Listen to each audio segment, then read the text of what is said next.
Now the second part about German Gothic cathedrals, or more precisely about German Gothic sculpture. So as I've talked earlier, German Gothic sculpture is often less closely interrelated with architectural settings in comparison, for example, with the French cathedrals. However, of course, German Gothic sculptures, certain sculptures were inspired by French models, French works, like, for example, in Bamberg or Strasbourg, which was a part of the Holy Roman Empire back then. And but local traditions, of course, were also very strong. And what distinguishes German Gothic sculpture is the exceptional emotional imagery.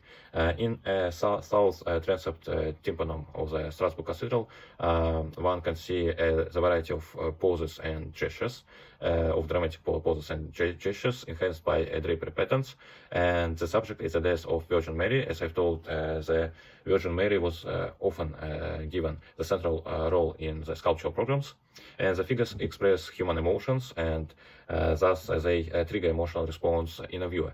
And another prominent example is a painted wooden statuette of the Virgin Mary and Dead Christ, Rodken Pieta. Pieta in Italian means both pity and piety.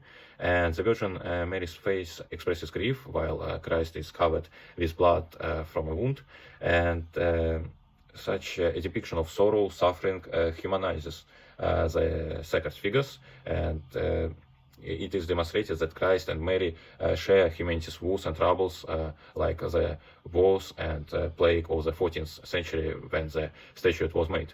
And the faithful viewer shared this sense of pity and compassion, and therefore a strong emotional bond was formed. And also the trend towards realism is evident in the Naumburg Cathedral. The statues of 12 benefactors or the original 11th church are displayed there, and in such a way as a bishop may encourage nobles to donate for the construction, for the reconstruction, so to join the ranks of sponsors.